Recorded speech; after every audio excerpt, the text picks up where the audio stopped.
estava uma vez em Viçosa, lá no SEM, é um centro de formação de missionários, a Tonica me convidou lá para um curso de hermenêutica, e lá no meio da conversa houve um momento de perguntas e respostas. Aí um rapazinho perguntou: pastor Carlinhos, o senhor acredita que uma jumenta falou com o profeta lá no Antigo Testamento?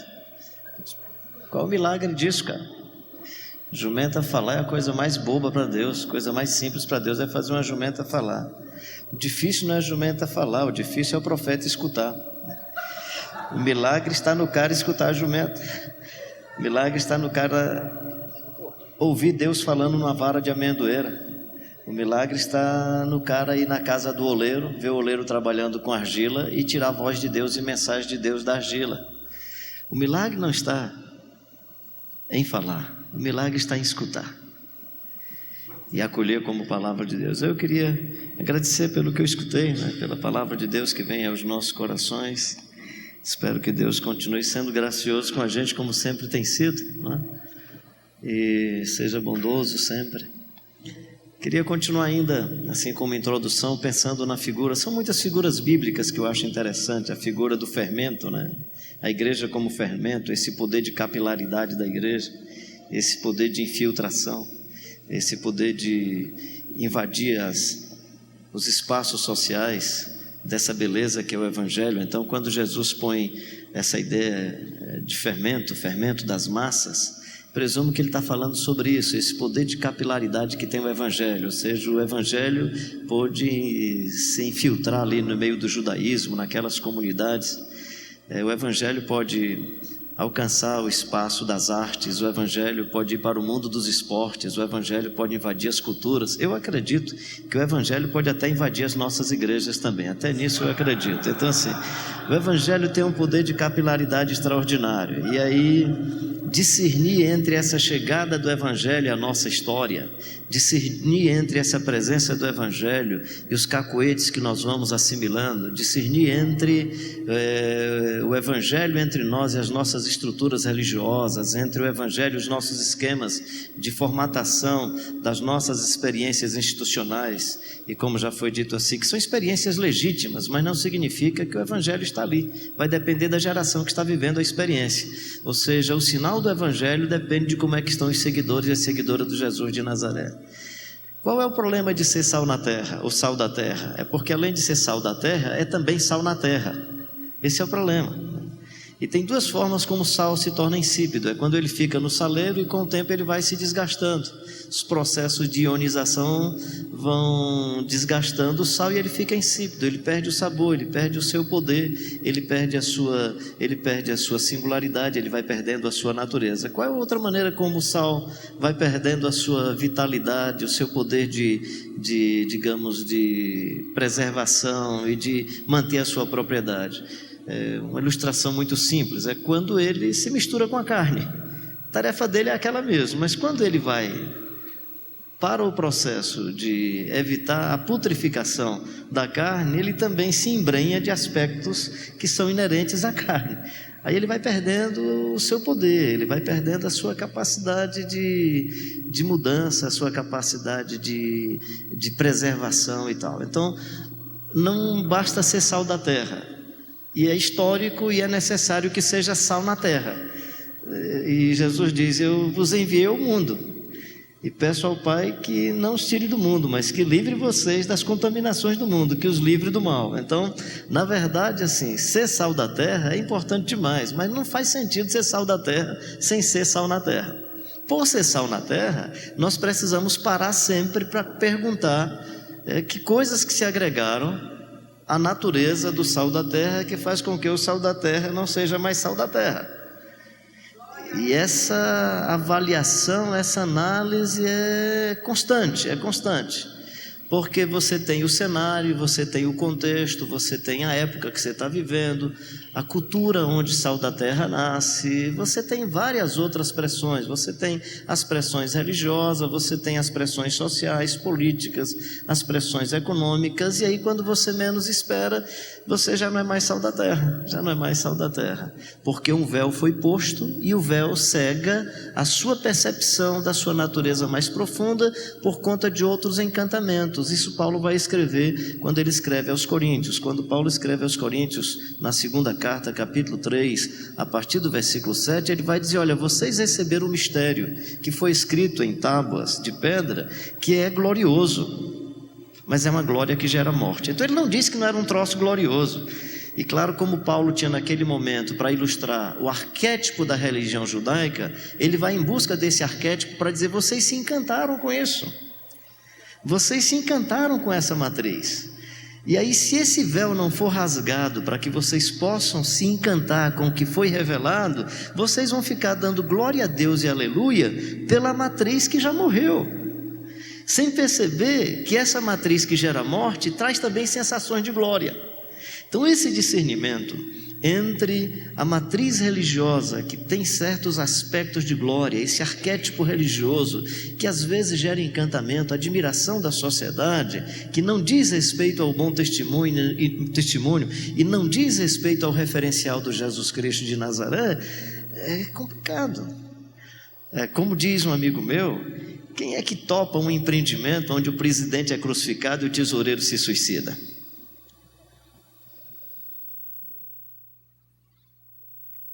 Empreendimento sem sucesso, empreendimento terrível. Agora, o Jesus de Nazaré vem a esse mundo sabendo que vai enfrentar um grande risco, que é o risco da encarnação. Então, quando eu olho nas Escrituras, especialmente na perspectiva do Evangelho, não tem um projeto mais arriscado do que o projeto da encarnação.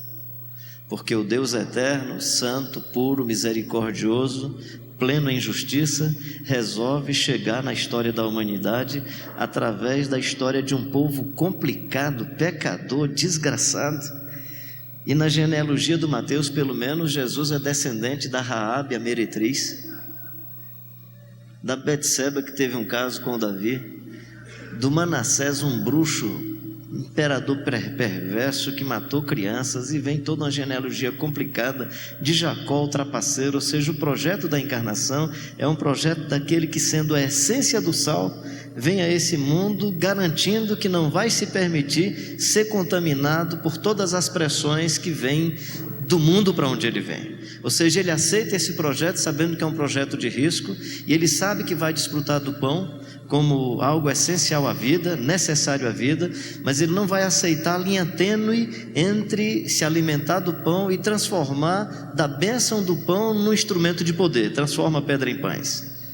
Ele sabe que vai ter sempre o conflito de assimilar o pão, comer o pão, viver do pão, mas não utilizar do pão como instrumento de projeção pessoal ou instrumento de poder. Porque aí está a tentação. A tentação é essa linha tênue entre o pão que é necessário e a chance de aproveitar do pão para mostrar poder. É uma linha tênue entre a sexualidade, que é uma bênção de Deus, a sensualidade, que é uma bênção de Deus, a libido, que é uma bênção de Deus, e utilizar o outro como objeto de cama e mesa.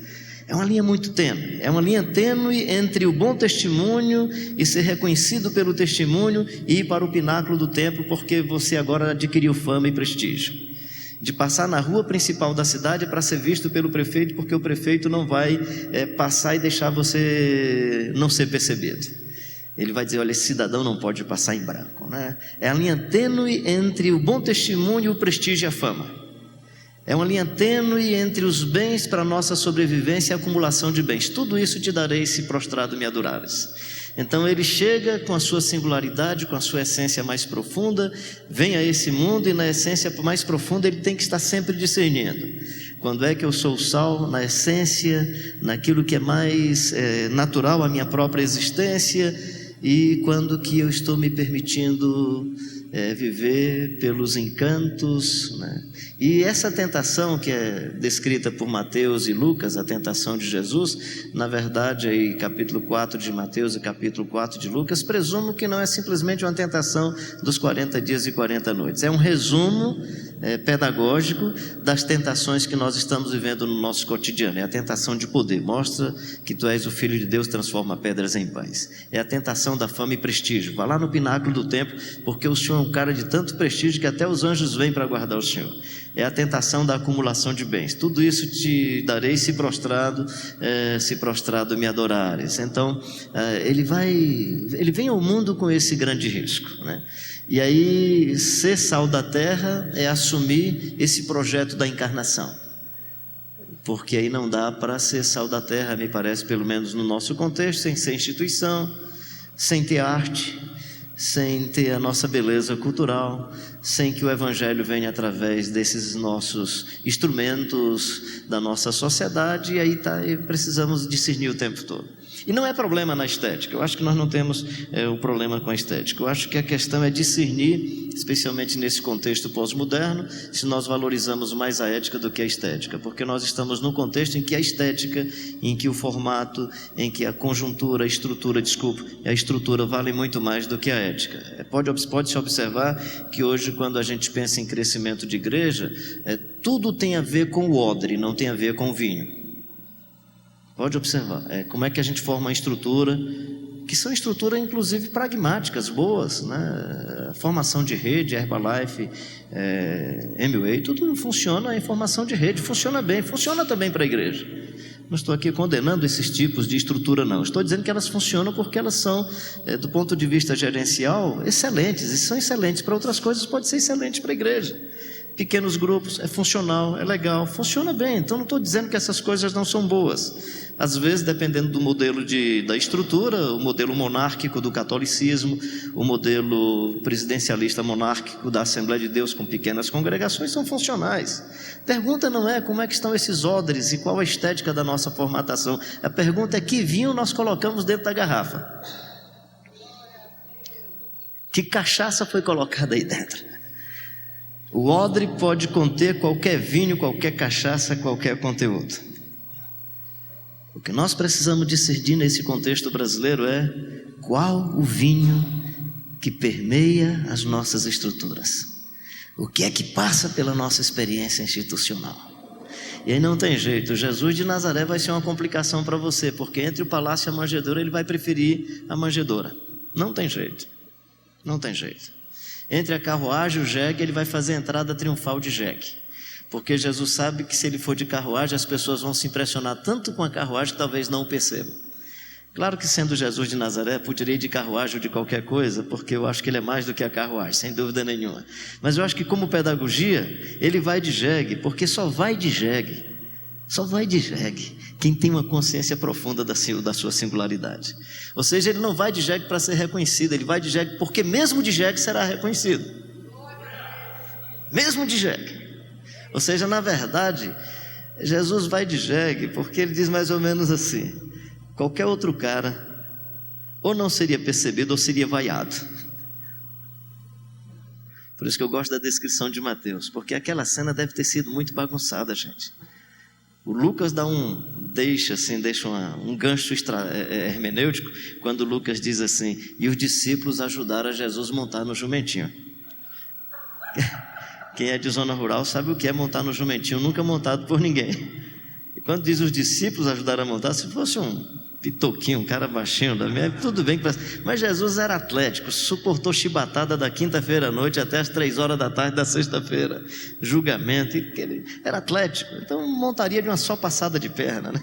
Mas quando os discípulos, quando o texto diz os discípulos ajudaram, me dá a impressão que aquele jeguezinho escaramuçou, foi para um lado, foi para outro, né? E aí eu gosto do Mateus, que diz assim: as crianças, né? Parece-me que meninos e adolescentes é que estavam dizendo Hosana, Hosana. É interessante no texto de Mateus que não fala que era multidão não, porque só menino e criança dá para entender uma cena dessa, só menino gosta dessa bagunça, né? Por isso que as autoridades religiosas, acreditando que Jesus ou os discípulos estivessem insuflando os meninos, né? Disse, manda que eles se calem. Aí ele diz, olha, se eles se calarem, as próprias pedras clamarão. Ou seja, vocês estão insensíveis para perceber o Jesus Cristo de Nazaré. Bem, então, assim, pensando um pouco sobre isso, né? Sobre que coisas nos encantam nesse contexto, né? Onde nós estamos e que nós confundimos com o Evangelho do Jesus de Nazaré.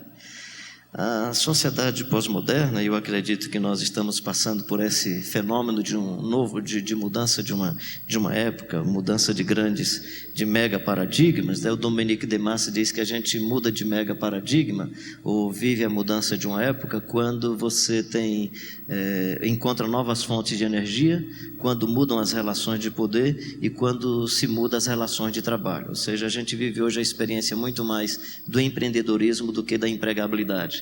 A gente vive um momento de muito conflito nas relações de poder, seja em relação à sociedade, Estado, o poder familiar, o poder institucional das religiões, seja como for, tudo indica que nós estamos vivendo uma relação de mudança de poder, e tudo indica, isso me parece mais óbvio, é que nós estamos buscando e encontrando muitas novas fontes de energia. O que ele vai dizer é: se nós estamos vivendo se essas três mudanças acontecem de maneira interativa, nós estamos vivendo uma mudança de época e não só mudanças numa época.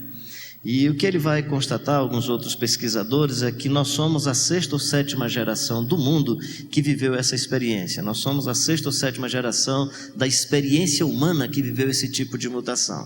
O que é mais complicado nisso é que uma outra constatação terrível, né, é que aí essa geração já não muda, não faz a história, ela é revocada pela história. E ela começa a dizer coisas que nem ela mesma acredita. E nesse nosso contexto isso é muito sério, porque você não acredita mais que Deus faz, nem que a ciência faz. Você decide. Você é senhor da história, você decide as coisas. Você é autônomo, você decreta, você determina, né?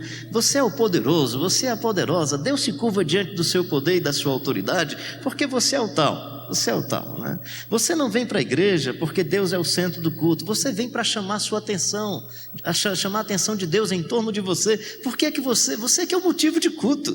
Deus que se curve, Deus que adore a sua sabedoria, Deus que reverencie o seu poder, Deus que reverencie aquilo que você é, porque você decide. Você decide, né? Sociedade pós-moderna caminha em torno dessa egolatria, não é só uma questão de humanismo exacerbado, de centralização do ser humano, mas de tornar o ser humano uma divindade. Você é divino, você é poderoso, cara, poxa vida. E aí às vezes nós cantamos coisas que nós nem acreditamos e nem percebemos, né? E vivemos num contexto em que nós não percebemos, e esse véu gera glória. Esse outro jeito de ser e viver na sociedade tem um cacuete de glória, tem pitadas de glória, e você se fascina com isso, você se encanta com isso, porque Deus é seu servo, Eu tenho encontrado alguns cenários de oração que eu fico olhando e imaginando a divindade, né? Divindade aí como termo técnico, a divindade no canto da parede ajoelhada, dizendo: não, meu filho, não precisa bater mais não, eu vou atender, você atendo agora, né? Porque Deus passou a ser, não oramos mais: Pai nosso que estás nos céus, santificado seja o teu nome, venha a nós o teu reino, seja feita a tua vontade, assim na terra como nos céus. O pão nosso de cada dia dá-nos hoje. Perdoa as nossas ofensas, as nossas dívidas, assim como nós perdoamos a quem tem nos ofendido. Repetindo uma coisa que eu falei ontem à noite, apenas com outro fraseado, nós não oramos para Deus fazer a nossa vontade, nós oramos para que em intimidade com Deus saibamos qual é a vontade de Deus para a nossa vida. Essa é a perspectiva do Evangelho. A perspectiva do Evangelho é: nós não sabemos orar como convém, mas o mesmo Espírito intercede por nós sobremaneira com gemidos inexprimíveis, e segundo a vontade de Deus e a necessidade dos corações é que Ele intercede por nós. Feita essa introdução, deixa eu conversar sobre as coisas que eu quero conversar com vocês. Fiquem tranquilos, porque tem aqueles textos hegeliano, texto alemão, né? Que a introdução é de 65 páginas e o livro é só 50 páginas. Então, 650 páginas, aliás, e o livro só de 50 páginas. Mas é o seguinte: Queria conversar um pouco, eu não vou entrar mais na leitura por ela ser muito conhecida, vou só fazer citações para a gente ganhar um pouco de tempo. É um pedaço do Evangelho de João, ali no capítulo 13, quando diz assim: sabendo Jesus que era hora de partir desse mundo para o Pai, tendo amado os seus, os amou até o fim. Que bonito esse texto. Aí Jesus levanta-se da mesa, pega uma toalha, cinge-se com a toalha, põe água numa bacia, pega a bacia e começa a lavar os pés dos discípulos. E vai, um a um. Depois ele diz: olha, vocês me chamam de mestre e senhor, e vocês dizem bem porque eu sou. Se eu sou o mestre e o senhor e lavo os pés de vocês, vocês também deveriam lavar os pés uns dos outros. Bem-aventurados vocês serão se vocês praticarem isso. Ele diz: vocês serão felizes, vocês serão bem-aventurados se praticarem isso. Como é que é o Evangelho de João em relação aos outros evangelistas, ou a sua peça literária em relação às outras peças literárias? Algumas coisas assim rápidas, tem outras informações, eu vou dar do interesse nosso aqui hoje. Uma das coisas interessantes do Evangelho de João é que João não apresenta a genealogia de Jesus. Mateus apresenta uma genealogia mais enfocada na realeza do Jesus de Nazaré. O Lucas apresenta uma genealogia muito natural. O João começa dizendo assim: no princípio era o verbo estava com Deus e o verbo era Deus. Você vai lá para o Evangelho de Mateus, vem Abraão, não sei quem vai papar, nasceu Jesus, né? E é revelada a divindade de Jesus. Em João não, é revelada a deidade de Jesus, ele é Deus. No princípio era o verbo estava com Deus e o verbo era Deus. É no Evangelho de João que se pergunta: tu és porventura maior do que o nosso pai Abraão? Ele diz: antes que Abraão existisse eu sou. O senhor é maior do que o nosso pai Jacó, que bebeu desse poço e deu também aos seus familiares. Jesus diz: estou muito antes dele. Então é interessante que no Evangelho de João Jesus é apresentado como a essência mais profunda e mais plena, a revelação mais extraordinária de Deus, essa revelação mais extraordinária de Deus na história da humanidade. Filipe chega: Senhor, mostra-nos o Pai. Aí Jesus diz: Filipe, há quanto tempo tenho estado convosco, não me tens conhecido? Quem me vê a mim, vê o Pai. Como dizes tu, mostra-nos o Pai?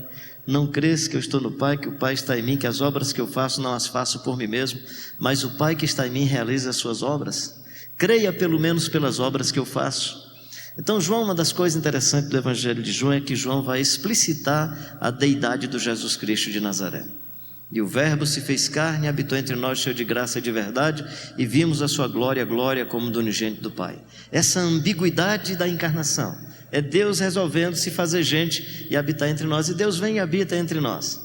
Outro aspecto interessante do Evangelho de João é: escrevi essas coisas para que vocês creiam que Jesus Cristo é o Filho de Deus. É interessante porque essa frase, essa citação de Jesus é logo depois da descrença de Tomé.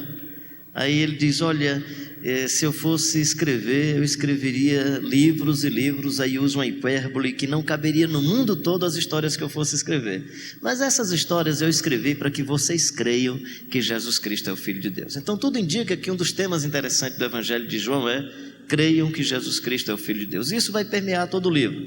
Veio para o que era seus e os seus não receberam, mas a todos quanto receberam, deu-lhes o poder de serem feitos filhos de Deus, a saber, os que creem no seu nome. E aí diz que o Natanael, Filipe andaram com ele e creram nele. Aí capítulo 3: porque Deus amou o mundo de tal maneira que deu o seu Filho unigênito, para que todo aquele que nele crê não pereça, mas tenha vida eterna. Capítulo 4, a história do encontro com a mulher samaritana. Aí diz que a mulher: venham e vejam um homem que disse: tudo quanto tenho feito, será porventura ele o Messias? Diz que vieram as pessoas da cidade e diz assim: e muitos creram nele, não somente por causa da história da mulher, mas também porque perceberam que ele era o Jesus, o Filho de Deus. Aí capítulo 7, os seus irmãos não creram nele. Os seus irmãos não creram nele. E por aí vai. Se você observar, é uma tentativa de dizer: essas coisas foram escritas para que vocês creiam que Jesus Cristo é o Filho de Deus. O que me perturba no Evangelho de João não é crer que Jesus é o Filho de Deus. O que me perturba é esse texto do capítulo 2, versículo 23 e 24. Esse texto mexe com a minha espinha dorsal. Ele mexe com a cabeça e pesa o texto. Esse é um texto que eu leio com temor e tremor. Capítulo 2, versículos 23. Estando ele em Jerusalém durante a festa da Páscoa, muitos, vendo os sinais que ele fazia, creram no seu nome. Interessante. muitos vendo os sinais, creram no seu nome. A parte seguinte é que é preocupante, mas Jesus não acreditou neles. Não basta crer em Jesus, meu querido. Você tem que perguntar se Jesus está acreditando em você.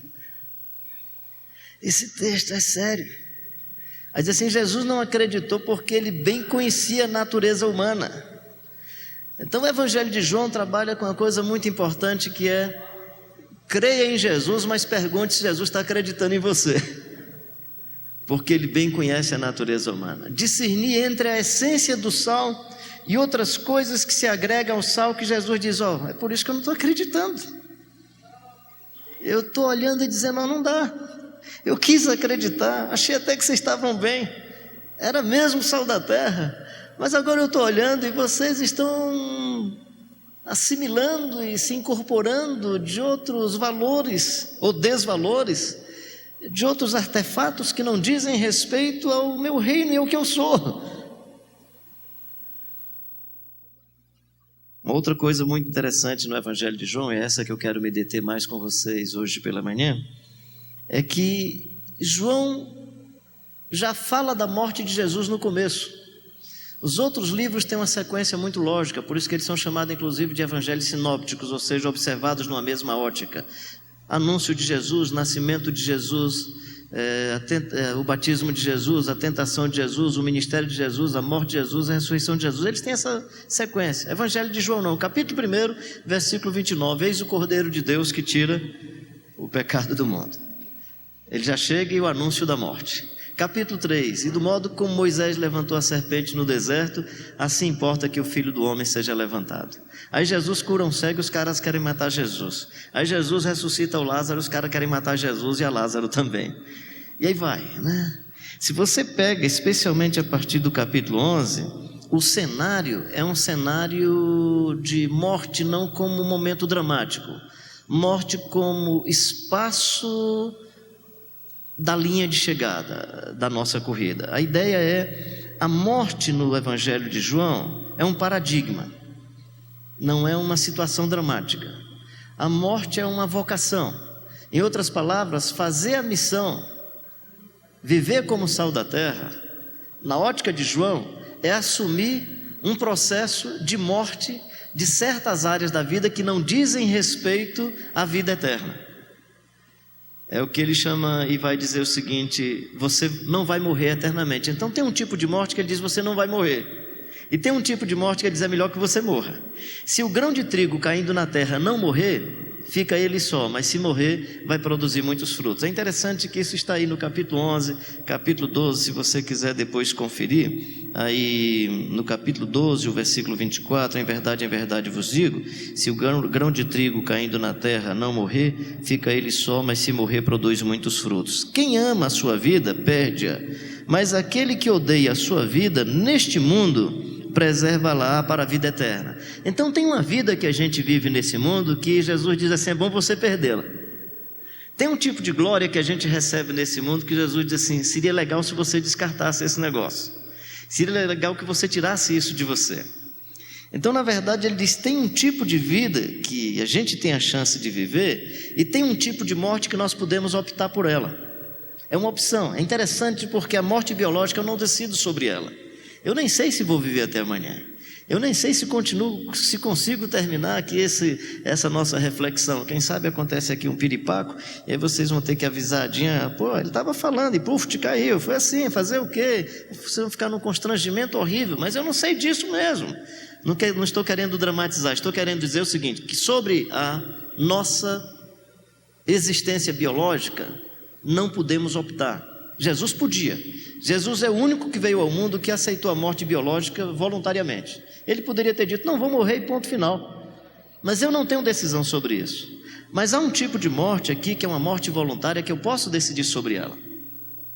Eu falei ontem aqui sobre o Brioso e o Azulão. Alguns de vocês conhecem esses meus dois personagens. O Brioso, que é o meu paletó, que vai fazer 36 anos, e o Azulão, que vai aí para os seus, acho que é 34 anos de idade. O Azulão, coitadinho, o bichinho é mais surrado. O Azulão já participou de batismo aí na zona rural, em açude, cheio de lama e tal.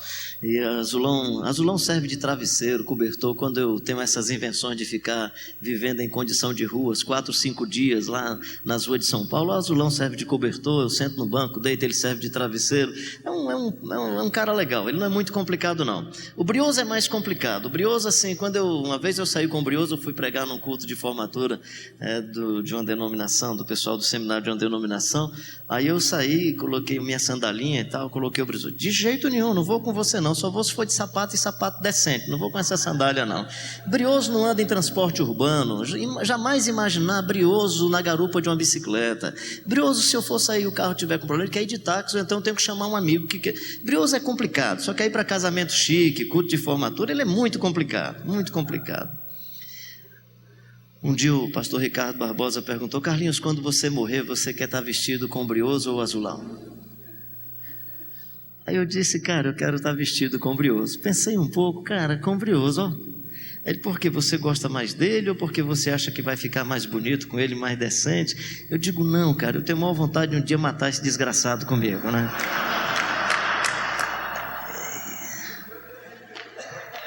Aí eu fui convidado para o congresso da Aliança Bíblica Universitária e discerni uma coisa que eu não tinha percebido, porque toda vida que eu imaginava, eu morrendo, eu vou me vestir com Brioso para sepultar esse danado. Eu não tenho coragem de dar esse danado para o meu filho, não vou dar para os meus amigos especiais, porque esse cara é complicado.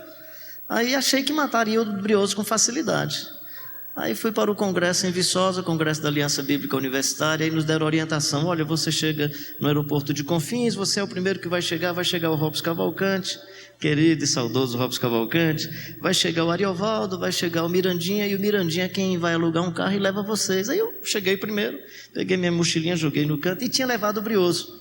Nem sei por que levei o Brioso. Aí joguei o Brioso lá assim, sentei era uma lanchonetezinha, joguei o Brioso ali no chão e ele ficou chateado. Isso é lugar para você me colocar? Porque ele tinha expectativa de uma cadeira mais decente, um lugar com mais visibilidade. Aquilo não era lugar para Brioso, ele se sentiu jogado, reclamando, porque naquela situação, como é que ele seria lembrado? Não ser nem chamado para orar, o nome nem foi citado, né? Ficou por ali. Ariovaldo até então não conhecia o Brioso. Quando chegou, disse: aquilo ali é seu, cara. Eu digo: é. E aquilo ali, será que é o Brioso? Eu digo: é o Brioso, cara. Bom, me apresenta. Eu cheguei, muito prazer, Ariovaldo, muito prazer, Brioso. Eles se cumprimentaram. Ariovaldo puxou o Brioso da minha mão: você nunca mais vai ver esse cara, vou tocar fogo nesse desgramado, cara. Cara, quando Ariovaldo disse isso, eu agarrei meu paletózinho. De jeito nenhum, cara. Ou seja, eu percebi comigo que morrendo eu sepulto o Brioso comigo, mas em vida ainda não tive coragem de sepultá-lo. Se o grão de trigo caindo na terra não morrer, fica ele só, mas se morrer, produz muitos frutos. Tem muitas coisas, meu querido e minha querida, que você precisa tomar a decisão de sepultar na sua vida. E não me refiro ao pecado, porque o pecado é nem praticar, né? O pecado é se ele está escandalizando, não é nem outro, é escandalizando a você, arranca-o. Porque o pecado é um troço gostoso, né? E Jesus não descarta isso não, é tanto que no texto, quando ele fala se o teu olho escandaliza você, se a mão escandaliza, ele está dizendo de coisas preciosas. Arranca isso que é precioso, arranca esse olho que é precioso, arranca essa mão que é preciosa, porque ela está gerando em você uma inquietação, uma insegurança, uma insatisfação com a sua própria interioridade. Então eu nem me refiro a isso, eu me refiro àquilo que os outros estão aplaudindo, eu me refiro àquilo que deixa você com a sua vaidade acima daquilo que é você mesmo, a arrogância, a prepotência. O que nós precisamos sepultar não é o pecado. O pecado é fácil, é simplesmente descartar, corta-o, arranca-o. O que é complicado no contexto ministerial, na nossa vocação, em geral, não é o pecado. O que é complicado é a fama. O que é complicado no nosso contexto não é a queda, pela queda em si, por causa de um pecado que é tão visível, que a própria sociedade também rejeita. É aquilo que aparentemente é glória, é aquele véu que encobre. E aí Paulo diz assim: se o véu não for rasgado, nós não vamos ver o Jesus de Nazaré, a glória dele. Precisa que o véu seja rasgado, O véu foi rasgado lá para os judeus. Para o contexto brasileiro, o véu também precisa ser rasgado, porque nós nos encantamos com outras coisas. Tem outros fascínios do contexto brasileiro que nós nos encantamos, que gostamos, e que às vezes não tem a ver com a essência do Jesus de Nazaré. A gente vinha conversando na Kombi, Marquinhos ao quadrado, Marquinhos e Marquinhos, a gente vinha conversando e tal. E a pergunta era: você acha que Paulo foi tão eficiente, tão rápido nas coisas porque ele tinha aquela expectativa do retorno imediato de Jesus? Eu digo, acho que sim. Eu recomendo 2 paradigmas para nós. Um é: Jesus chega amanhã, então vou trabalhar logo e fazer tudo ligeiro. A outra, que é a minha opção, não que eu não acredite no retorno de Jesus, é porque a opção mais óbvia é que eu vou morrer. Abraão morreu, Isaac morreu, Jacó morreu, meu pai já morreu, então eu sou o próximo, né? Então assim, a outra opção mais óbvia é vou morrer, certo? Então tem 2 paradigmas importantes para a sua vida. Uma é: Jesus volta e volta na próxima semana, então vamos fazer tudo logo. A outra é: vou morrer na próxima semana. Esse texto é exatamente isso. Sabendo Jesus que ia morrer, sabendo Jesus que era hora de passar desse mundo para o Pai, e Jesus já sabia disso, mas nesse momento está muito evidente. Capítulo 13 é sabendo Jesus que ia passar desse mundo para o Pai. Capítulo 14 é Jesus manda outro Consolador, diz: não vou deixar vocês na orfandade, eu vou morrer, mas vou enviar o Consolador. Capítulo 16 é Jesus de novo dizendo: no mundo tereis aflições, mas tende bom ânimo, eu venci o mundo, vocês também vão vencer. Palavra de consolação, porque sabe que vai morrer. Capítulo 17, relatório final de quem percebe que a morte chegou. Pai, é chegada a hora. Relatório final, que a gente chama de oração sacerdotal. Pai, é chegada a hora. Glorifica o Filho para que o Filho glorifique a Ti. Pai, aqueles que o Senhor me deu para que eu cuidasse, eu cuidei de todos eles. Mas Pai, estou partindo. Você está aqui à frente, você está no caixão, tranquilinho, dentro do caixão. Mas Deus está dando a você, de forma milagrosa, só para efeito de aprendizado do que nós estamos falando aqui hoje de manhã, Deus está dando a você dentro do caixão, a capacidade de ouvir as pessoas falando sobre você. Por favor, não faça como um grupo de adolescentes. Eu fui fazer isso com um grupo de adolescentes, aí um adolescente foi lá, registrou o nome de um primo dele lá e disse: eu queria que o fulano falasse, estivesse do lado do meu caixão e fosse ele que falasse, e eu queria que ele dissesse na hora do meu funeral. Gente, o olho esquerdo dele bateu, a mão está mexendo, o cara está vivo. Por favor, não é por aí, né? Que frase você gostaria que o seu maior amigo dissesse sobre você no momento do seu funeral? Deve ter sido muito legal para Jesus ouvir do Pai: esse é o meu filho amado, em quem eu tenho muita satisfação. Ele me deu prazer, né? Ele me deu prazer. Sabendo Jesus que era hora de partir desse mundo para o Pai, tendo amado os seus, os amou até o fim. Eu queria lhe convidar hoje pela manhã para você celebrar o seu funeral. Construindo as frases, a pergunta-chave é: o que é que eu estou fazendo para que essas frases sejam verdade na minha vida? Se a frase que você colocou, por exemplo, foi a sua esposa dizendo: que marido maravilhoso, que homem bom, esse camarada era o tal, esse camarada não tinha outro igual na história, esse era o homem da minha vida, ele de fato era um homem amoroso, bondoso, firme na hora que precisou ser firme, repleto de candura, visitado de misericórdia, que cara legal, poxa, na cama lá em casa esse homem me fez a mulher mais realizada da vida, me senti gente, não me senti objeto, me senti amada. É isso que você quer escutar? Se é isso, cara, o que é que você está fazendo para isso ser verdade? O que é que você quer ouvir dos seus filhos? Meu pai foi um exemplo de vida, homem bom. Percebi que meu pai não era materialista, não valorizava mais as coisas do que a gente, ele valorizava mais a gente do que o carro dele. Percebi que meu pai nem se preocupava com quanto de gasolina ele gastava, ou se dava uma curva a mais, ou se ia um quarteirão a mais. É engraçado que ele fazia isso com os amigos dele, mas comigo ele me jogava na esquina. Mas como ele precisava representar diante dos amigos, aí com os amigos ele ia um pouco mais. Mas eu sou filho, já sei como é que ele é. Então, o que é que você quer ouvir dos seus filhos? O que é que você quer ouvir dos membros da sua comunidade? Sabendo Jesus que era hora de partir desse mundo para o Pai, tendo amado os seus, os amou até o fim. tendo amado os seus, os amou até o fim.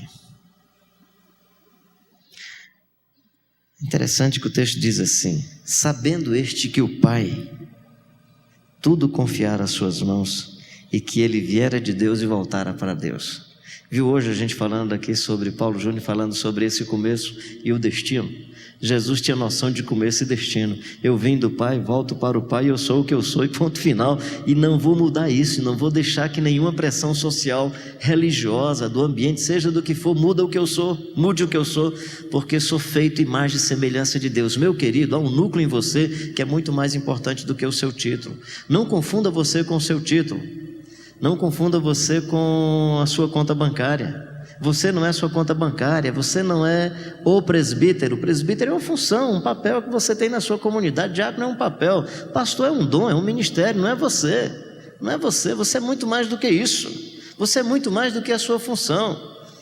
Você é uma composição genética única e extraordinária, e é acima de tudo uma comunicação de Deus para a sua geração peculiar. E essa comunicação só será percebida quando você não tiver outros acessórios impedindo que a gente veja essa comunicação de Deus. Resgatar essa dimensão da vida é algo extraordinário, é uma das coisas mais belas e propulsoras da existência, né? Jesus de Nazaré é o que é. Sabia de onde vinha, sabia que voltava para Deus. E aí ele pega uma toalha, né, e vai lavar os pés dos discípulos. Que legal, coisa bonita. Eu não sei se você já teve chance de chegar perto da morte. Eu tive 2 oportunidades assim terríveis de morrer. Uma foi em Tiocica, 90 quilômetros de Lima. Me lembro bem da data porque minha esposa estava grávida da filhinha que iria nascer ali final de março, começo de abril de 1983. Aí eu lembro bem da data porque eu imaginei assim: minha filhinha vai nascer e não vai conhecer o pai. Eu não vou conhecer minha filha. Então lembro muito bem disso. 23 de março de 1983, um fenômeno chamado Aico, é uma espécie de terremoto sem muita incidência, e dependendo do lugar onde você está, as lagoas, os reservatórios de água desabam e vem aquela enxurrada. Eu estava num hotel que construíram num vale, e foi horrível. Eu me lembro que as 3 grandes decisões da vida: a primeira foi confessar todos os meus pecados, até os que eu não tinha cometido, vou me encontrar com Deus. A outra era essa sensação de não ter abraçado direito, de não ter beijado legal, de não ter estado junto dos meus filhos, né?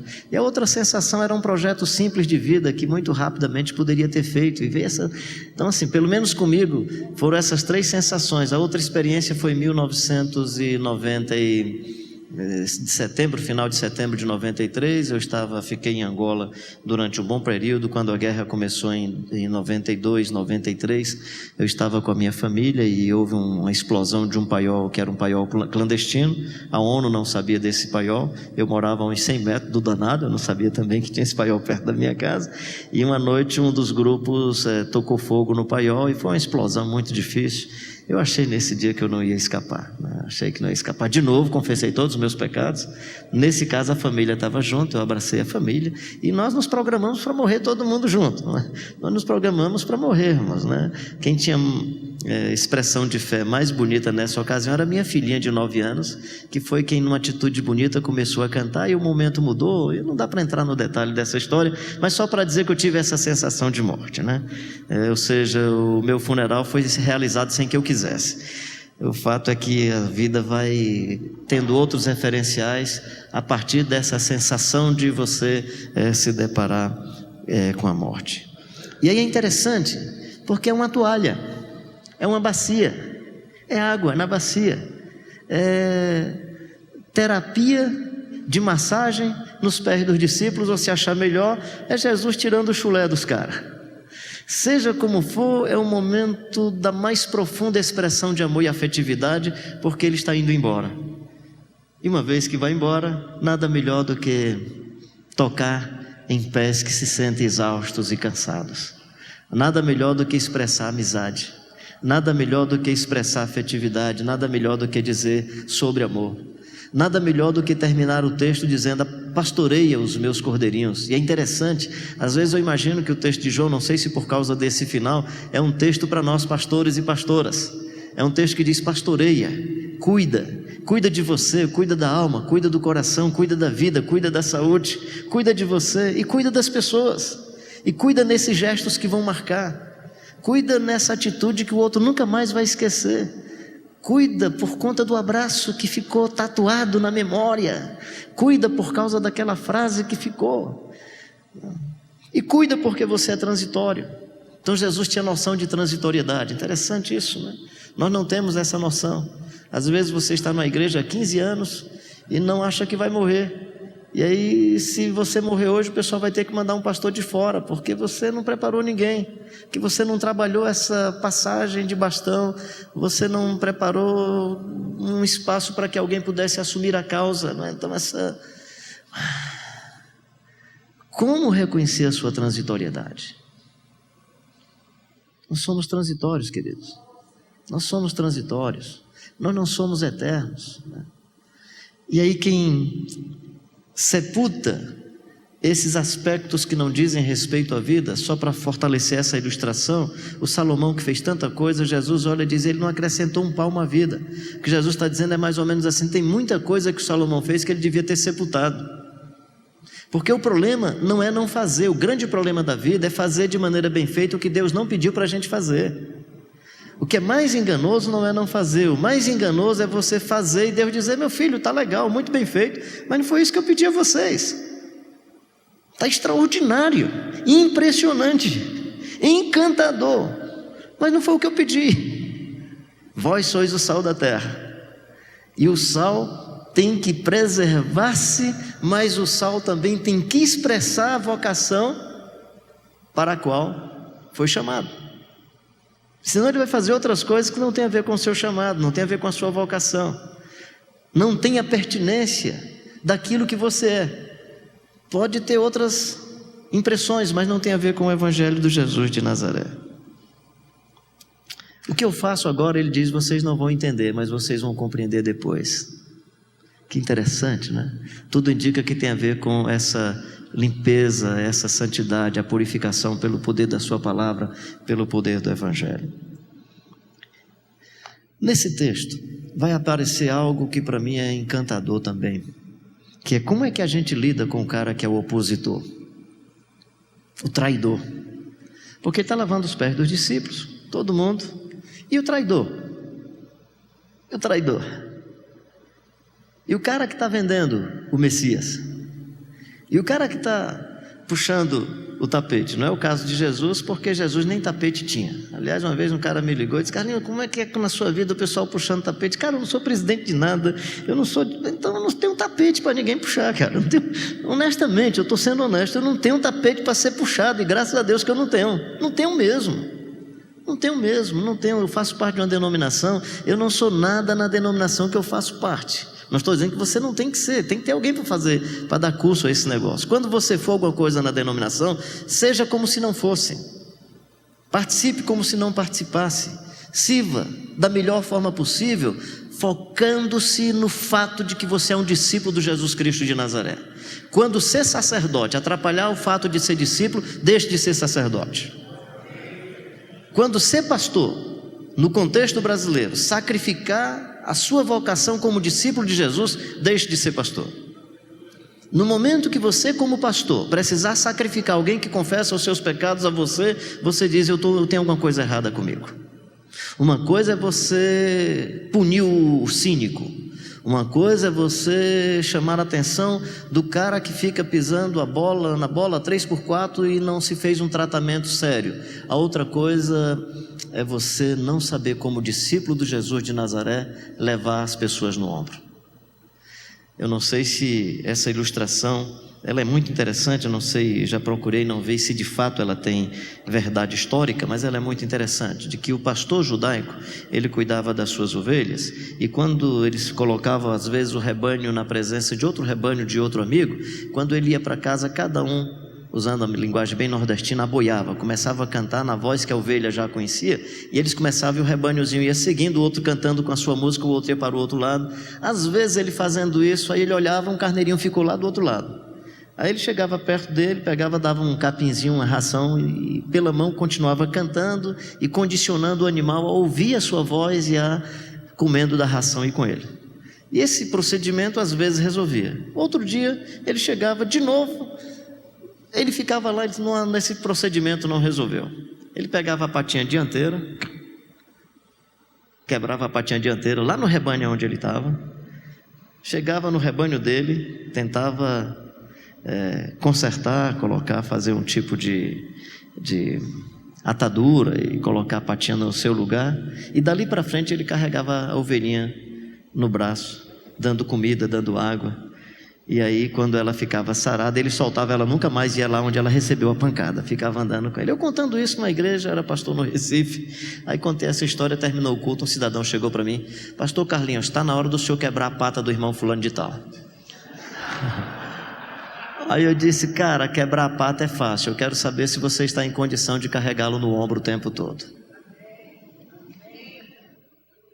Se você está em condição de alimentar esse carneirinho com a pata quebrada as horas que ele precisar de alimento, de oração e de intercessão.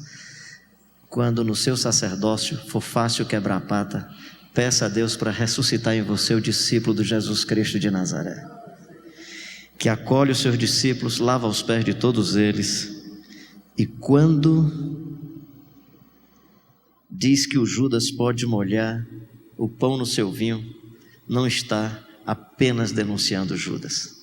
Na verdade, essa é a percepção do narrador. Mas eu presumo que a intenção de Jesus não foi denunciar o Judas. A intenção de Jesus com esse gesto foi muito mais um gesto onde ele diz quem ele é. Ele fala de si, porque não vale a pena falar do Judas. Vale muito mais a pena falar do Jesus de Nazaré.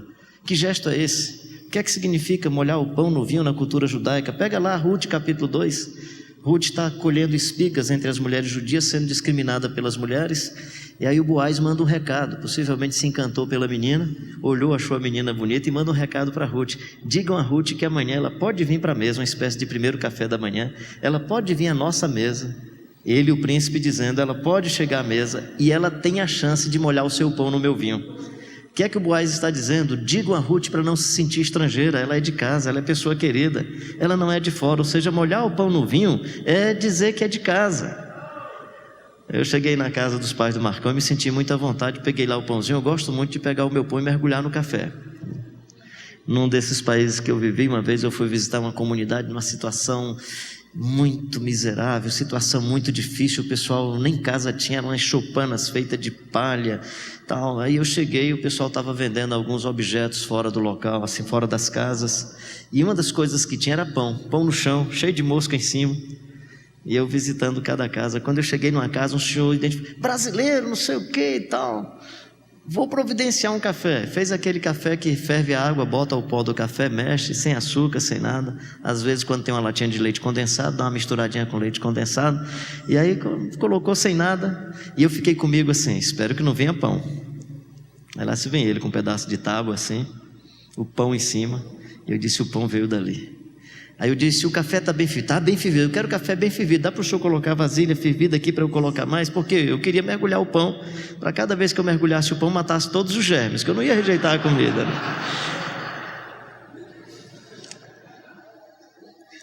O Judas chega, e Jesus está predisposto a matar o germe da maldade do Judas. O problema é que o Judas não quis que o germe fosse queimado no amor e na misericórdia do Jesus de Nazaré.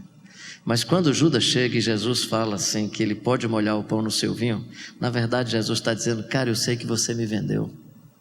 E você me vendeu só por 30, camarada. Acho que a chateação de Jesus foi o preço.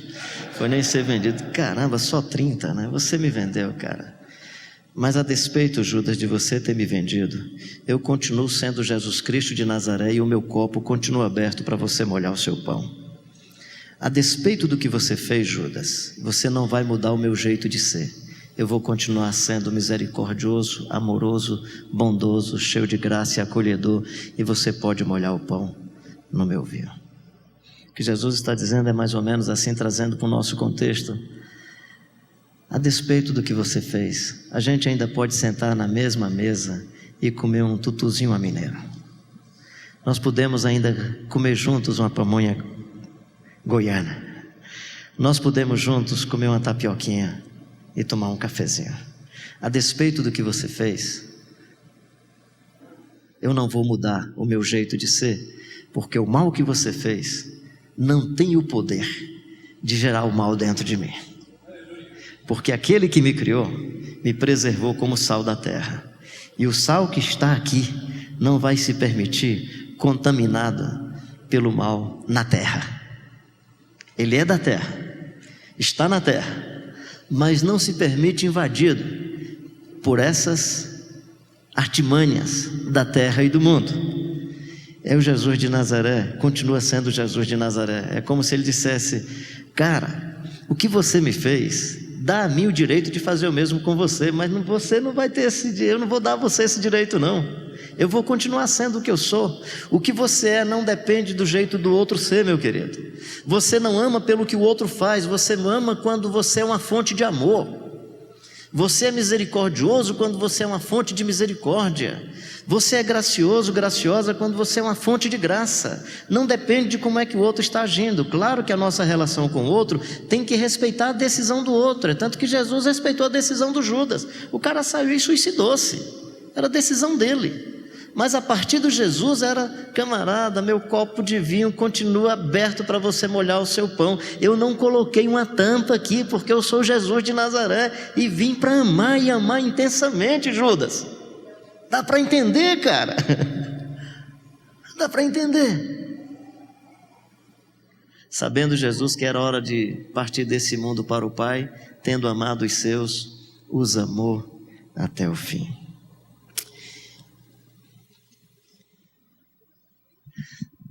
Deixa eu concluir.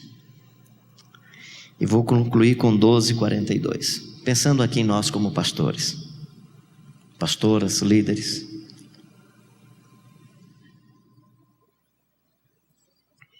(12:42) diz assim: contudo, muitos dentre as próprias autoridades creram nele. Caramba! Muitos dentre as próprias autoridades creram nele, mas por causa dos fariseus não o confessaram, para não serem expulsos das sinagogas, porque amavam mais a glória dos homens do que a glória de Deus. Gente, isso é muito sério.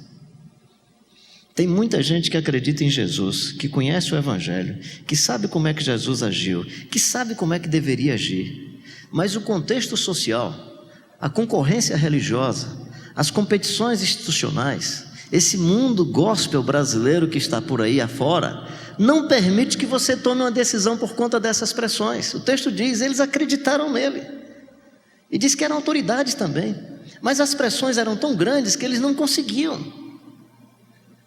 Você já percebeu glória no Evangelho, o que é que significa?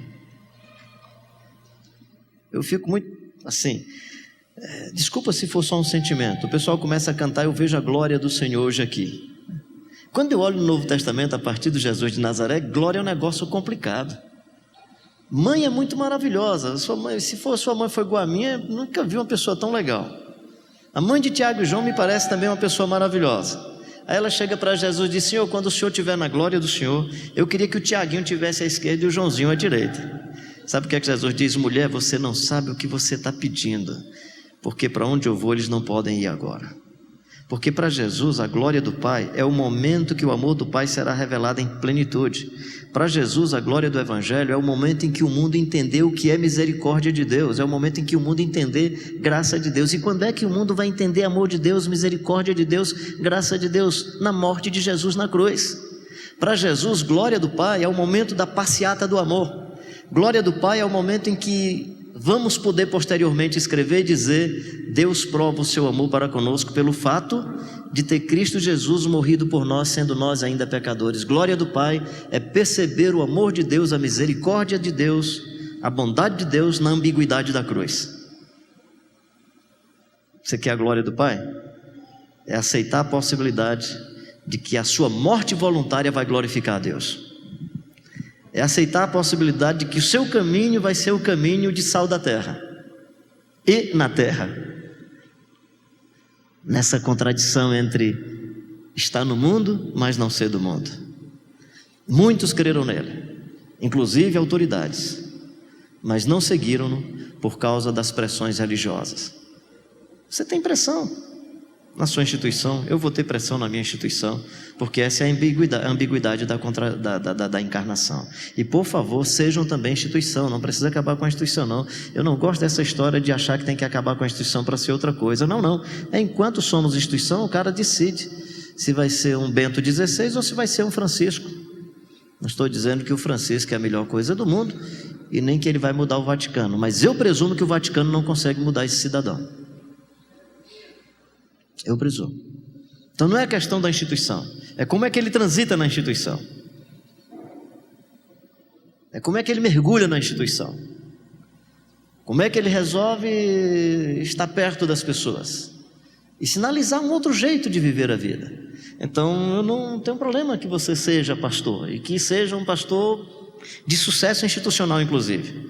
A pergunta é se quando isso acontece, você não faz do púlpito ou do palco o lugar estratégico e não faz dessa arquitetura o espaço onde você mostra poder, domínio, controle e manipulação sobre as pessoas. Não é problema ser chamado de mestre e senhor, desde que nessa situação você pegue uma bacia, coloque água na bacia, lave os pés dos discípulos e de maneira pedagógica diga às pessoas que é possível ser chamado de mestre e senhor, ser chamado de mestre e senhor, e sendo mestre e senhor vai buscar uma hierarquia invertida.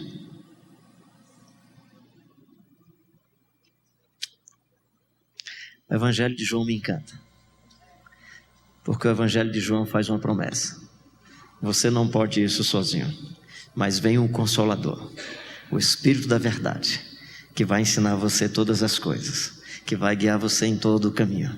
Vem o Consolador que vai chegar e vai fazer você ser gente do jeito que Deus queria que você fosse.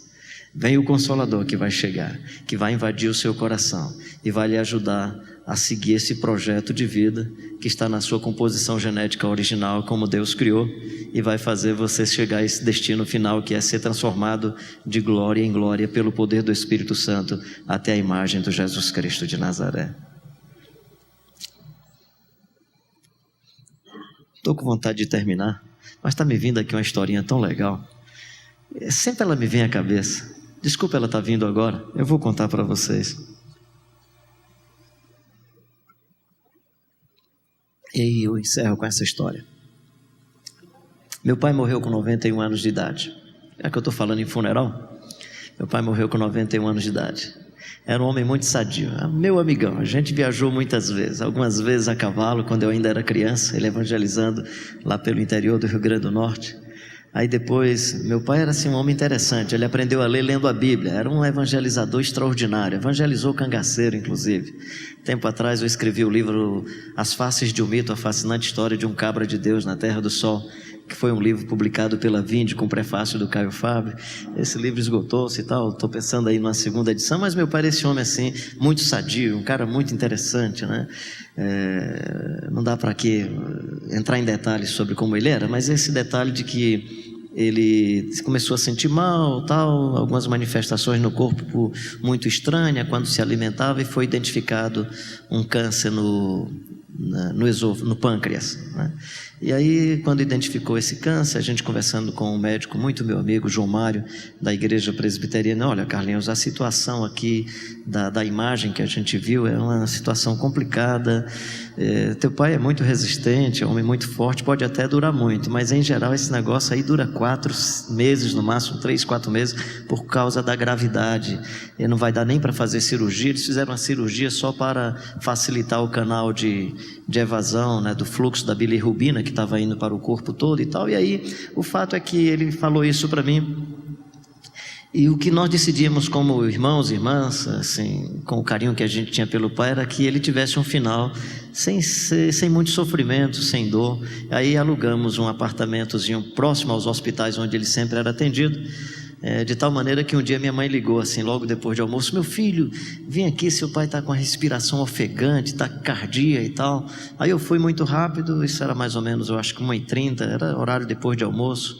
Aí eu peguei meu pai, ele ainda andava, mas para evitar qualquer esforço, a gente tinha providenciado também uma cadeirinha de rodas, desci com ele na cadeirinha de rodas. Quando eu fui colocando meu pai no banco do passageiro do carro, aí ele disse: puxa, meu filho, eu esqueci a minha carteirinha do convênio médico. Minha mãe assim, é uma mulher muito ativa, ela está agora com 93 anos, na época era mais jovem. Aí ela: eu vou buscar. Foi correndo rápido, chegou com a carteirinha do convênio médico, eu coloquei no braço. Aí ele olhou para ela e disse: minha querida, chega aqui mais perto que eu quero lhe dar um abraço, né? Aí pegou assim minha mãe pela cintura, ela pôs a cabeça dele assim entre os seios, segurou. Aí ele disse: eu acho que esse é o último abraço que eu estou dando em você. Do ponto de vista assim da lucidez, do momento simbólico de despedida, eu acho que foi mesmo aquele último abraço, porque mesmo que ele estivesse em algum outro momento lá, quando ele estava no leito, não parecia ter a mesma cena, o mesmo cenário. E aí aí ela continuou assim, né? Aí ela disse: meu filho, você está dizendo que esse é o último abraço que você está dando em mim, mas deixa eu lhe dizer uma coisa: esse danado desse abraço está muito parecido com o primeiro abraço que você me deu lá no oeste do Rio Grande do Norte, né? Em outras palavras, viva a vida como se cada abraço fosse o último abraço, para que isso tenha intensidade, para que tenha profundidade, para que tenha afetividade. Mas viva a vida sem se traumatizar com o último abraço, porque senão você vai se deprimir. Viva a vida como se cada abraço fosse o último, mas viva a vida com o deslumbramento do primeiro abraço, para que haja encantamento, para que haja novidade, para que a vida seja sempre repleta de novidade, de surpresa nova, e a vida seja sempre repleta de amor e muita profundidade. Sabendo Jesus que era hora de partir desse mundo para o Pai, abraçou afetivamente. Abraçou de maneira efetiva também, mas Jesus fez isso como se esses momentos fossem os primeiros momentos da vida. Seja pai como se fosse partir na próxima semana, mas seja pai como quem recebeu o filhinho no hospital, na maternidade, e teve aquela surpresa e aquele encantamento. Seja mãe da mesma maneira, seja marido como se cada abraço, cada beijo, como se cada momento de amor, de sensualidade fosse o último momento da vida, mas se como cada momento desse fosse o primeiro momento da vida. Seja um evangelista que está evangelizando como se fosse a última vez da vida, mas se como estivesse vivendo a experiência a primeira vez da vida. Viva a vida intensamente, até porque, como diz o poeta, quando eu não entender a complexidade da vida, eu prefiro a pureza da resposta das crianças. A vida é bonita e é bonita. O cara pode não ser santo. Eu ia dizer São Gonzaguinha 3:2, mas pode ser complicado na cabeça de alguns. Mas a frase é de muita santidade.